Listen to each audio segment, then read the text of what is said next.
Okay, tonight we're going to do something a little bit different.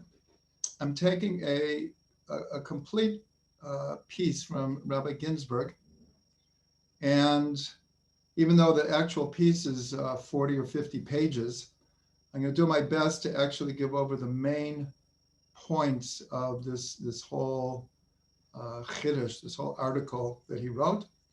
And it's coming from this book. It's called Mivchar Shiurei Hitbonanut, and this is volume Chaf. There's a total, I believe at this point, 25, 26 different volumes of the same series called Mivchar Shiurei Hitbonanut, which means choice teachings or classes based on meditation.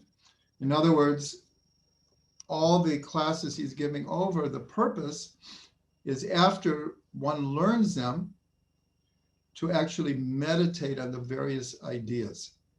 That's been a long-standing teaching from Rav Ginsburg. And of course, at this point, we want to wish him a refuah shlema. Rabbi Yitzchak Feivish ben Braina Malka.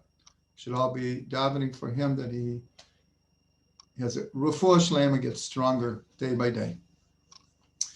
Okay, so this piece that we're learning is called Yetziat Mitzrayim B'Dorenu, coming out of Egypt in our generation.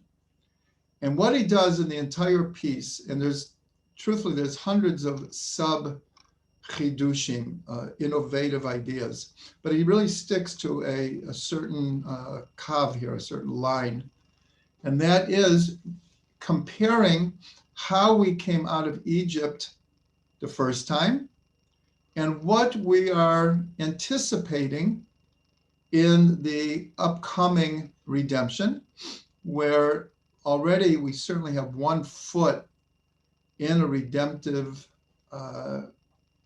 framework already. We're back in Eretz Yisrael, rebuilding the land, rebuilding Yerushalayim. We're on the way, not quite there yet. But what do we expect? What is going to be different about the upcoming redemption? So that's what we're going to be doing. We're going to be making these comparisons on many, many different levels. So the first one that he brings is that in the Torah, it says that on the night of the last plague, the killing of the firstborn, when we ate matzah and the Korban Pesach, it said we did it standing up with our loins girded, holding a staff in hand, because as we were eating the matzah and the mor and the Korban Pesach, the killing of the firstborn was going on. It wasn't like our Seder now where we're sitting and relaxed.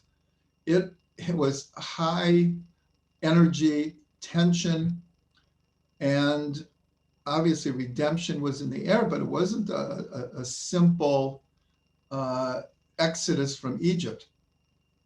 And so the word that is used is b'chipazon. It was like with great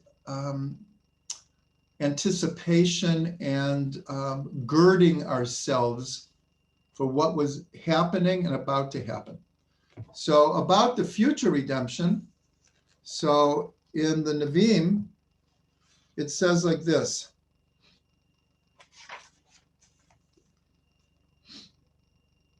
It actually says exactly the opposite. It says, Ki lo b'chipazon teitzeyu. Talking about the future redemption. Now this is the Nevi'im from 2,500 years ago, or even older. But they were already anticipating that there would be a final redemption. And they said, Ki lo b'chipazon teitzeyu, u'b'menusa lo telechun, ki holech lifnechem Hashem, u'ma'aspechem Elokei Yisrael. So it says in the future, you will not go out in great stress in a heavy situation, and you will not travel backwards. You will be going forward. Why? Because God is going to be walking with you, and the God of Israel will gather you in. So this is the first comparison that Rav Ginsburg makes, is that in the future, the redemption will I don't know how to even say it, a calmer situation, circumstances. What comes before it, that we don't know. The Nevi'im have prophesied all kinds of heavy events that could possibly happen. They don't have to happen. But when the actual redemption comes, it will come smoothly because God will be leading the way and he will be walking with us. The second comparison that Rav Ginsburg makes is in Chabad Hasidus. There is a tremendous emphasis on two different processes. One is called Itkafia, and one is called Hafcha. Itkafia means to subdue, to overcome, to suppress. And so we were in the 49th level of impurity in Egypt. Egypt was considered the headquarters of erva in the world, of impurity. And to go from slavery to freedom meant going from states of impurity to purity. And as it were, the evil inclination, the evil in the world, that's how we met Amalek on the way out of Egypt. These forces had to be overcome, had to be subdued. And this is talking about on a national level and an individual level. Rav Ginsburg says in the future, the process will be different. And the avoda will not be so much suppressing and defeating and getting rid of the evil inclination. It will be more transforming evil into good. And this is a teaching from the Baal Shem Tov, who says that Ra kisei latov, that evil is a throne for good. In other words, if we were on a high enough level, we would be able to transform, like the evil, the Chacham, the Rasha, we'd be able to transform the Rasha in the moment into goodness. Not so much squelch the Rasha, but to transform, to lift up, to heal. That will be the redemptive energy of the future. Not that we don't have a Yetzer Hara individually and in the whole world, but the emphasis will be on transformation. Hitafcha means to turn over. It's like nafochu. It's the same energy of Purim, is to transform, transcend, and turn evil into good. The next comparison he makes is a very simple one, but a very profound one, because we're actually living it now. When the exodus from Egypt, the redemption from Egypt, the energy was leaving slavery. That was the emphasis, even though the end point was to receive the Torah in Sinai and then to bring it into Eretz Yisrael. But the first step of redemption was certainly to get out. And that's why we're going to call it the 5 expressions of redemption. The 4 expressions of redemption are parallel the 4 cups of wine. And the 5th is the cup of Eliyahu. And it begins with Vahotseti, and I took you out. And then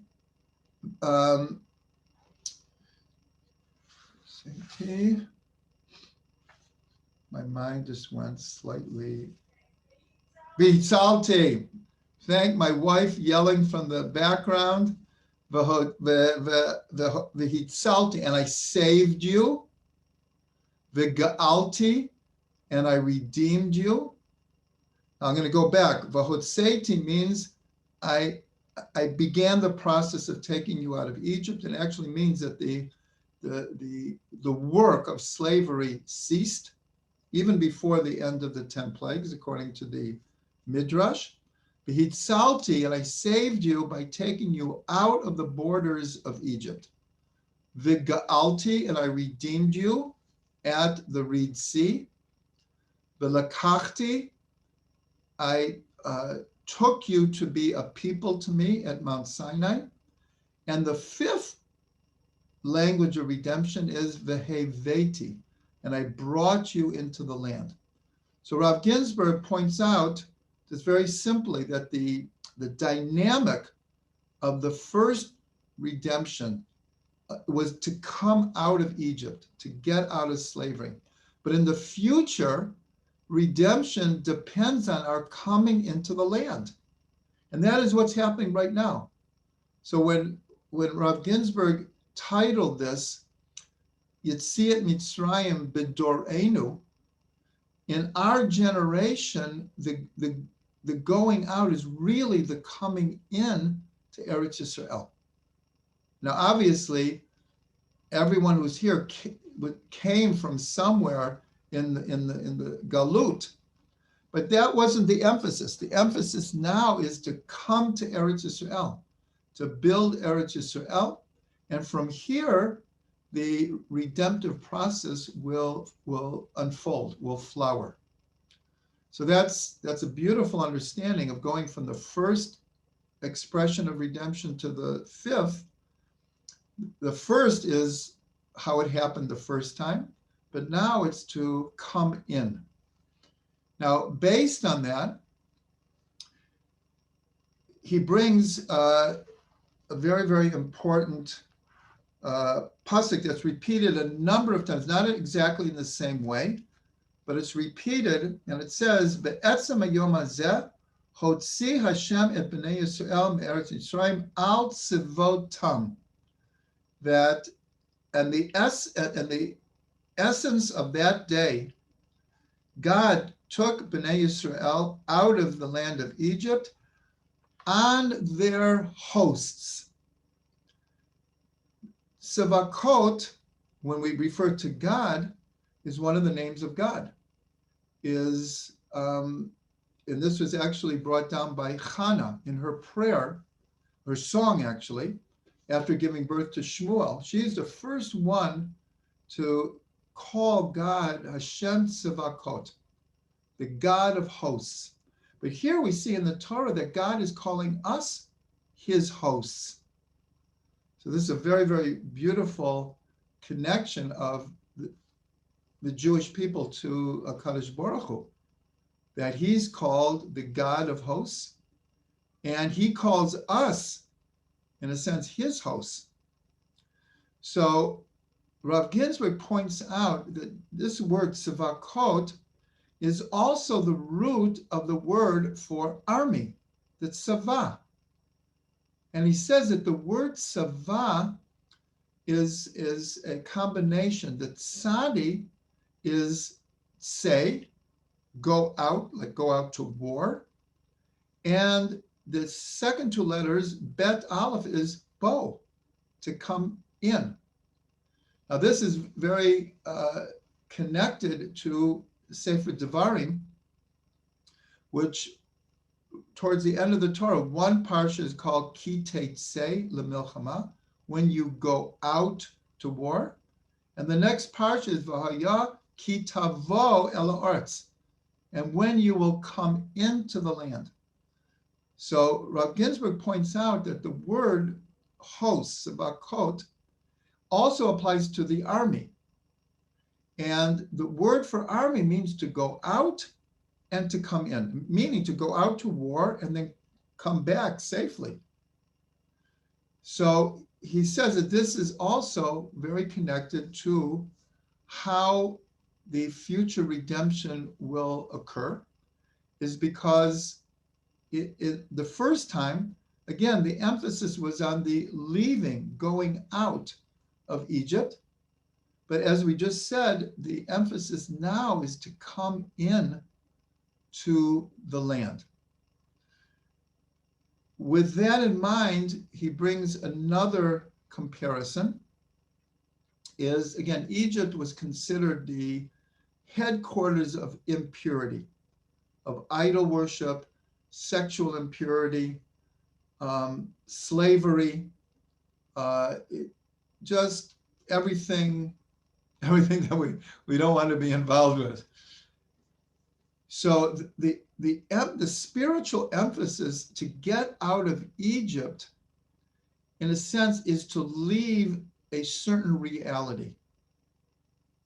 Whereas in the future, the emphasis is to come into reality and transform physicality to be a proper vessel for spirituality. So not so much where we're leaving from, and here we're talking about reality, that sometimes, let's for example, during as Shabbos begins, we want to leave the mentality of the 6 days of the week.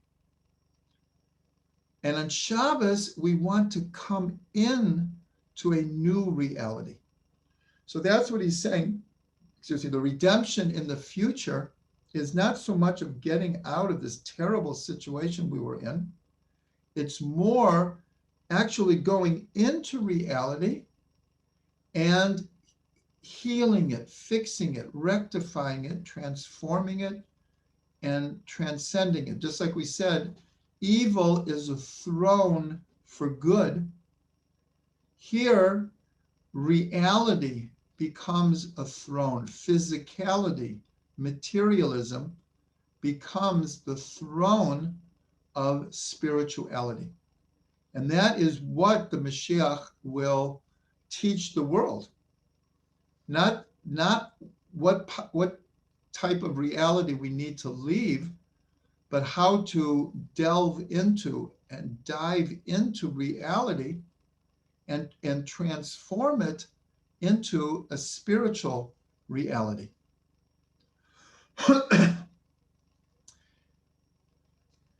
Another comparison he makes is that when we came out of Egypt, of course, 7 weeks later, we were at Mount Sinai and received the Torah.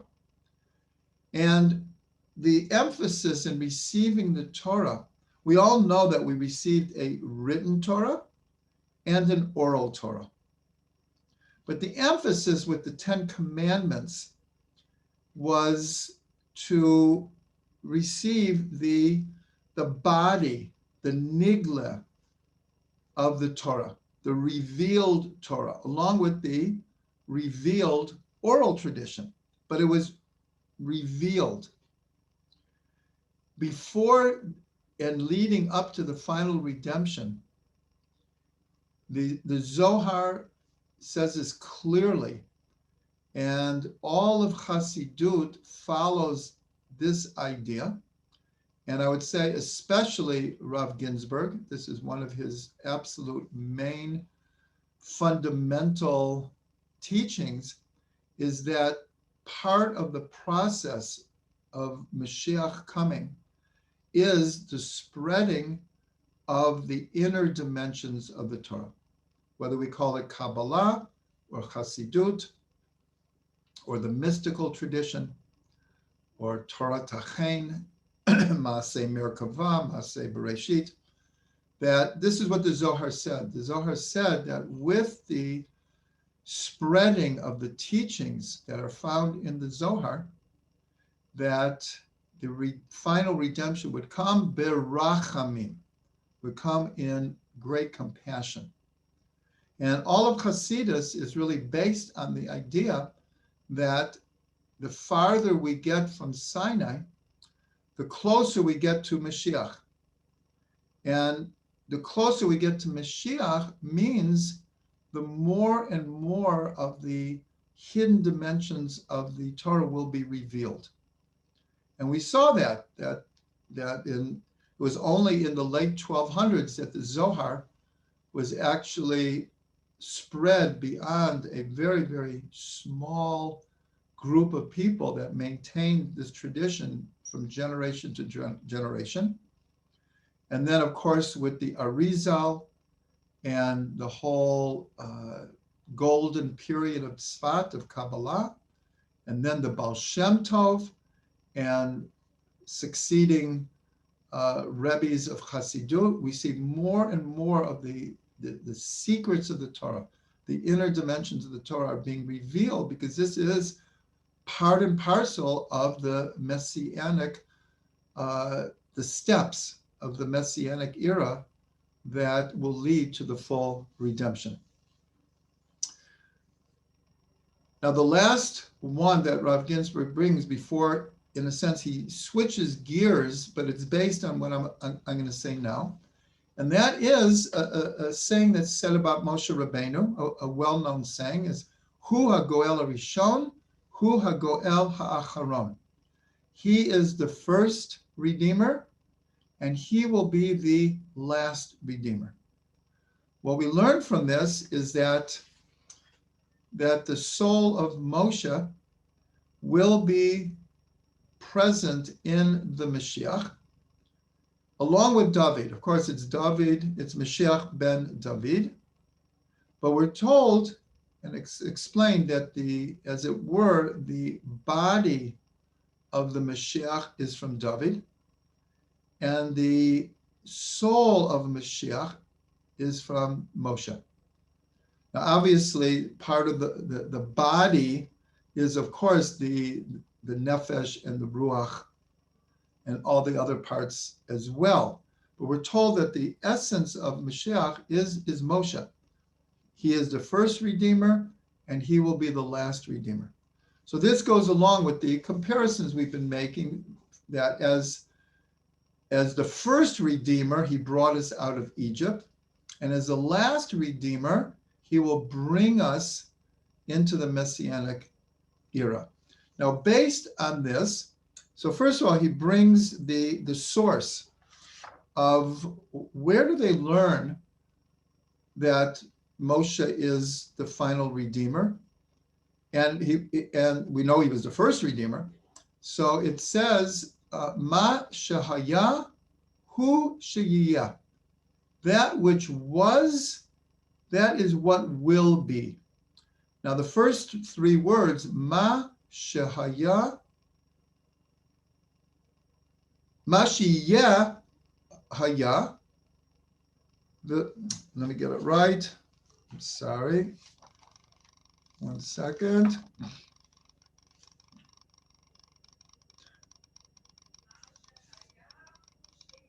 Ma shehaya hu sheyeh. What would I do without my wife in the background?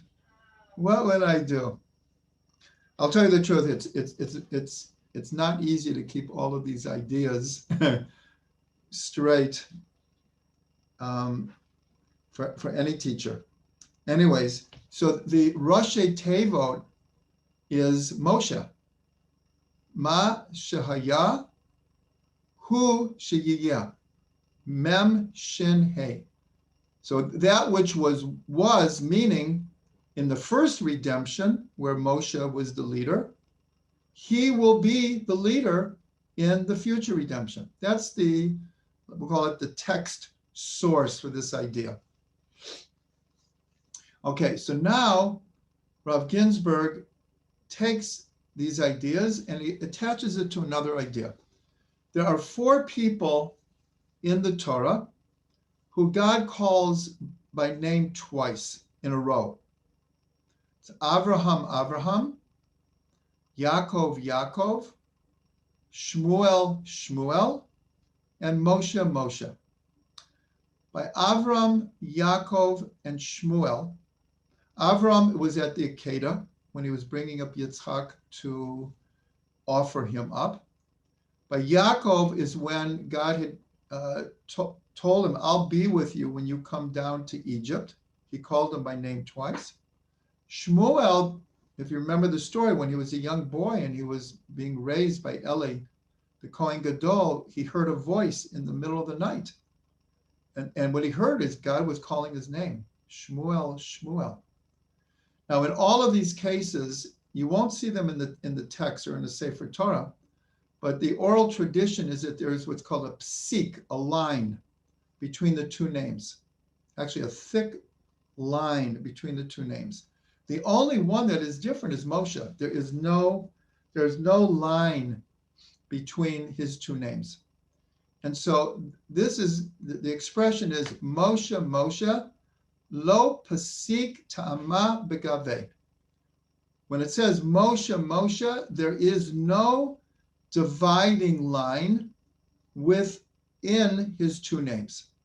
Whereas the others is psik ta'ama begave. There is a dividing line. So Rav Ginsburg explains what's the difference here. Here we're all talking about such holy giants, but they all had this psik. And then he points out an amazing thing. There's another place in the Torah where God calls by name twice, and that's his own name with the 13 midot rachamim. Hashem, Hashem, kel rachum v'chanun. And according to oral tradition, there's a line in between. So you think, oh my gosh, Moshe doesn't have a line between his two names and Hashem does?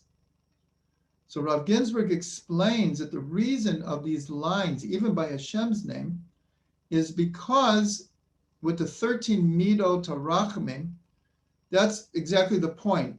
It was directed at the midot, which means the 7 lower sfirot.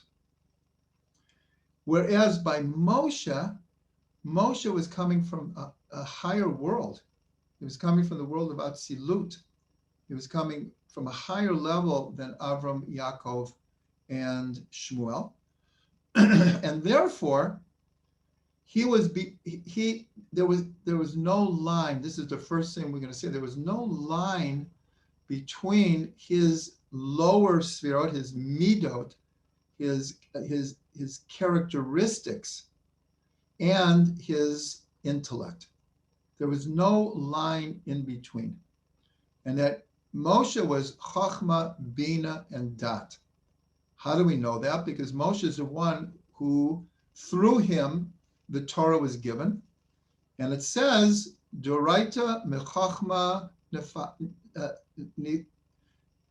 nikavta, that from wisdom comes the Torah. The Gemara says about Moshe, Moshe zacha lebina.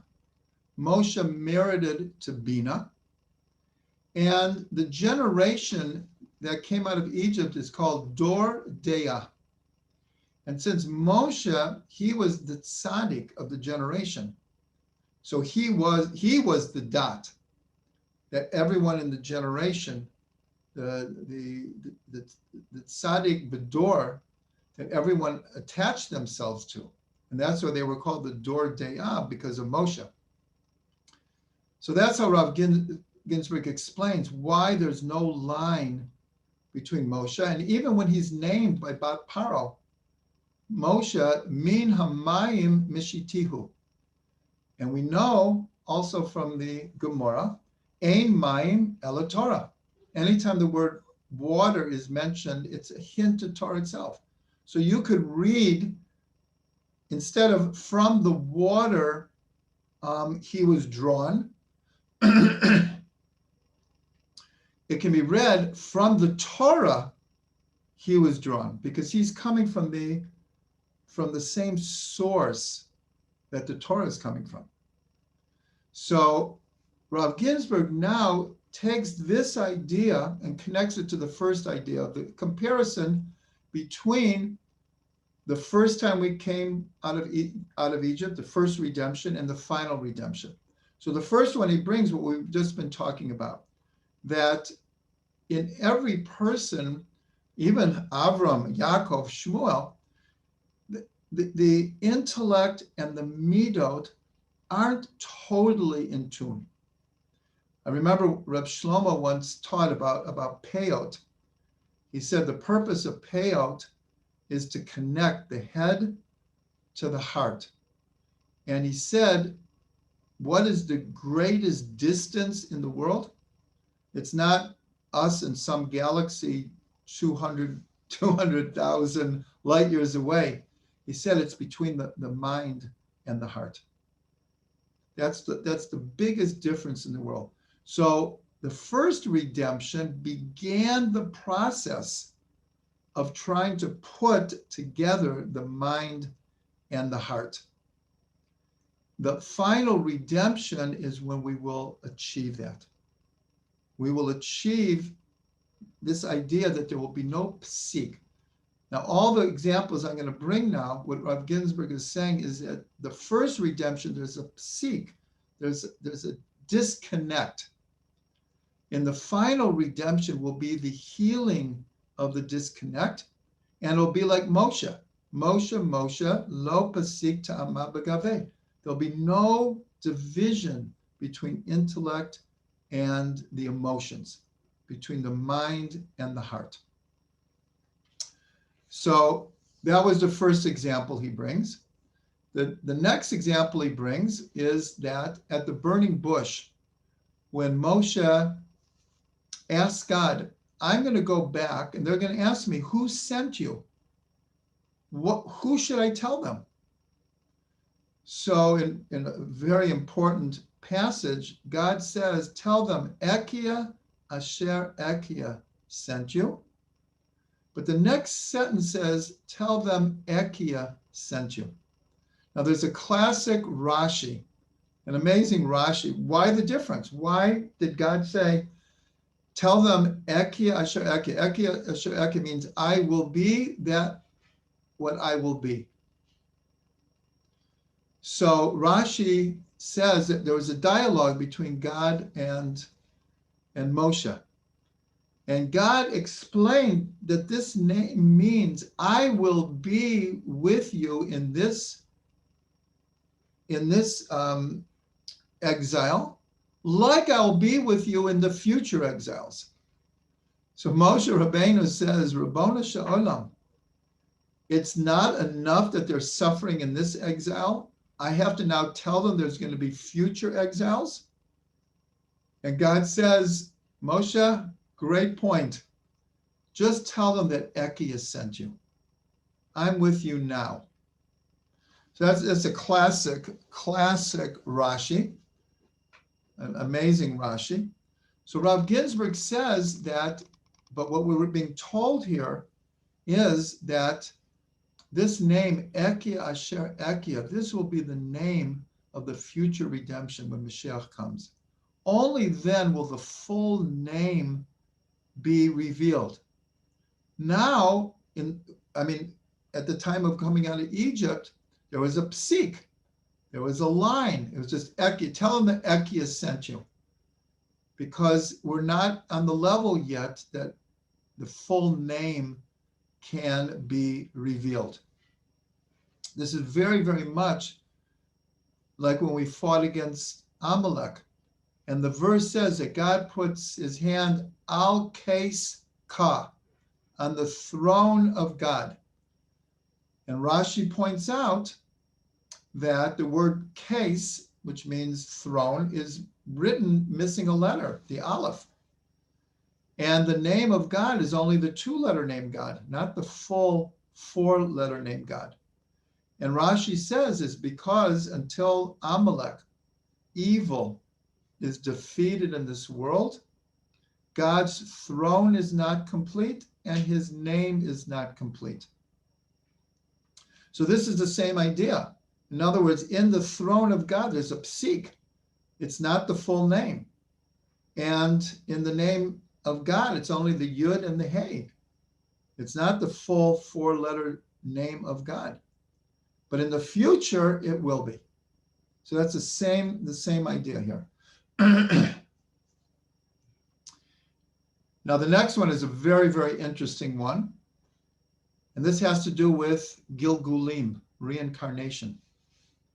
According to our mystic tradition, beginning even before the Zohar, in the Bahir, and then the Zohar, and then it was just expanded tremendously by the Arizal, and then continued by Hasidut, is we have a very firm tradition of reincarnation.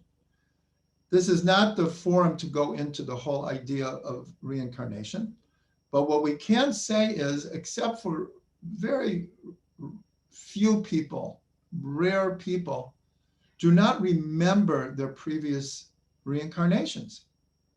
And we're actually told that it's a good thing, because if not, we'd have this terrible burden upon us that we probably would not be emotionally able to deal with if we knew all of our Gilgulim and all the things that we've done. I'm sure we did good things, but we probably did not such good things.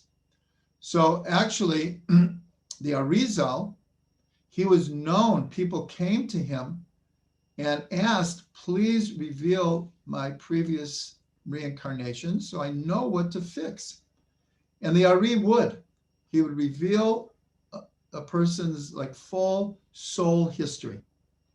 The Baal Shem Tov, there's actually a number of famous stories where he actually also did, but he explained that for him this was a rare exception, that the Baal Shem, who could tell people's previous lifetimes, he didn't feel it was psychologically or emotionally positive for people to know. And he said very simply is, and the Slonim Rabbi explains this very clearly, and Rav Ginsburg also holds by this, is that we have enough signs in our own lives now to know what we have to fix.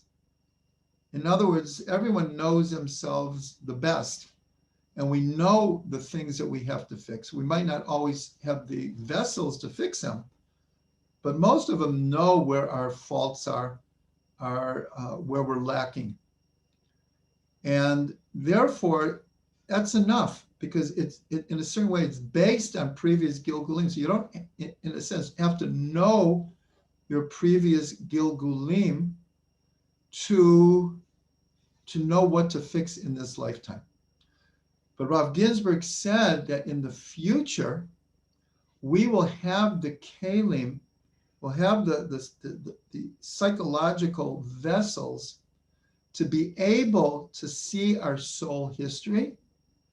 And at that point, it will be a positive thing, because it will fill in so much of the missing, let's say, information that we might need to reach our fulfillment spiritually.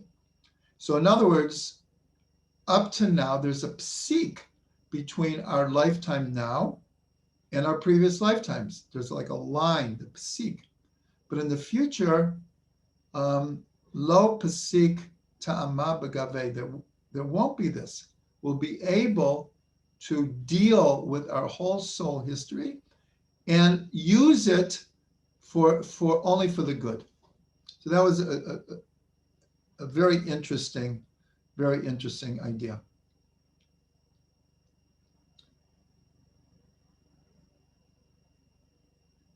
So now he brings another one. We're getting towards the end here, and remember, we will open up for questions and comments. So I think everyone knows the famous Rashi when we came to Har Sinai. So it said, the verse in the Torah, it says, Vayichan Yisrael Sham, that Israel camped there. And the word camped is in the singular. So Rashi, in one of his most famous comments, says, Ki'ish achad b'lev achad. It was written in the singular because we camped there. We were all in the same headspace, with one person with one heart. So this is like an example of lo psik ta'ama b'gaveh. In other words, there wasn't these differences, these divisions, these disconnects between Jews. But the end of the Rashi says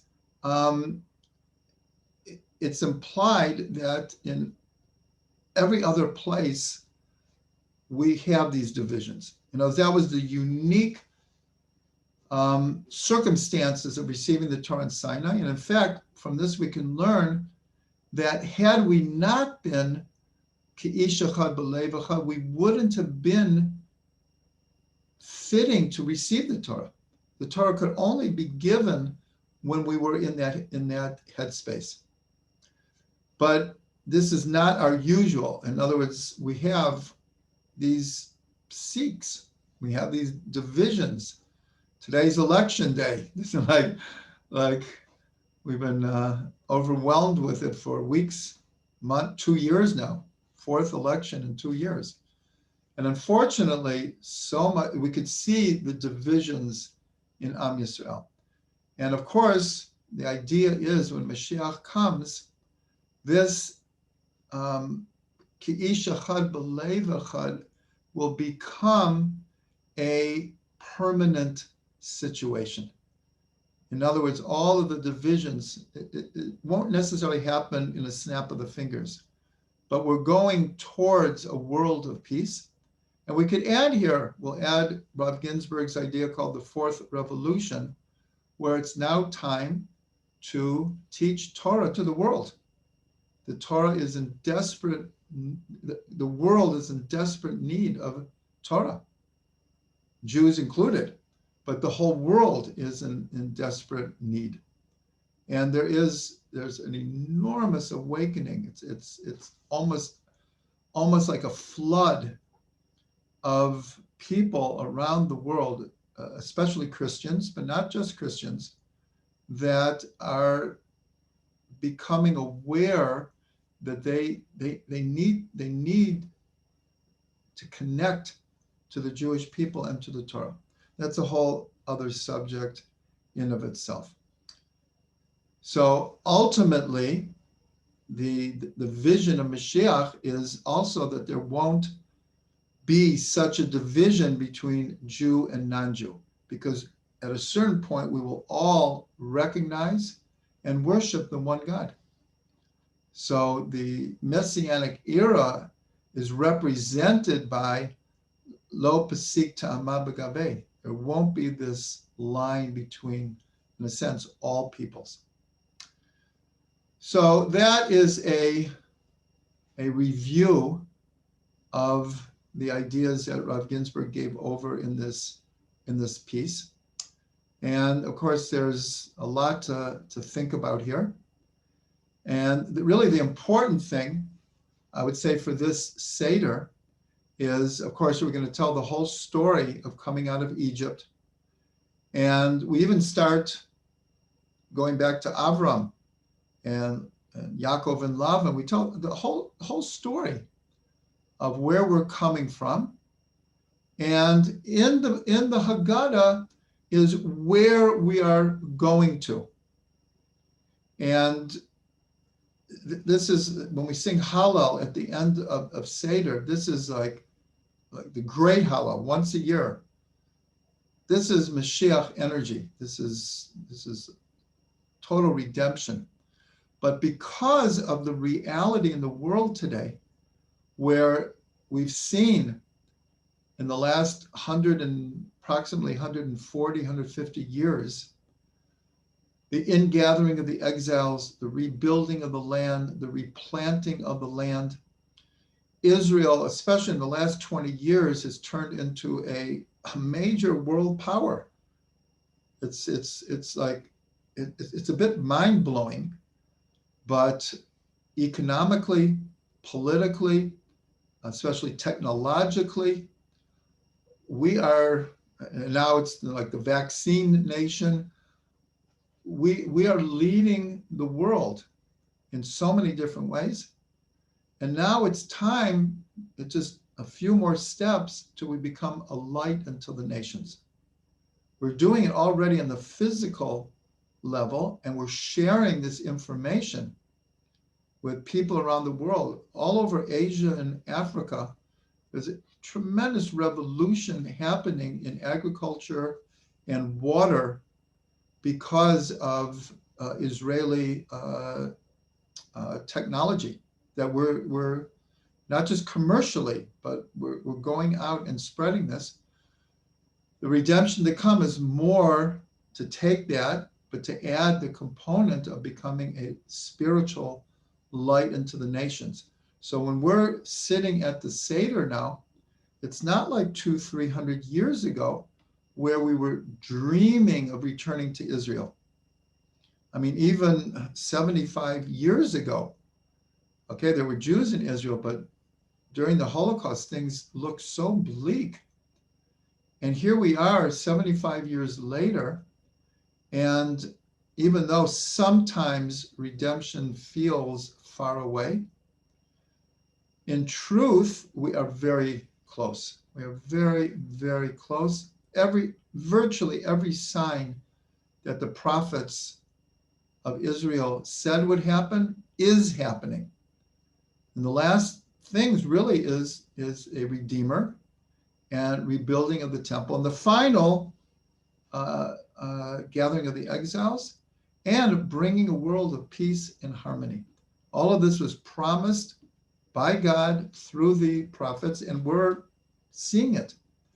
So this idea of Yetziat Mitzrayim B'Dorenu, a lot of what we went over is a concept that Rabbi Ginsburg brings all the time, is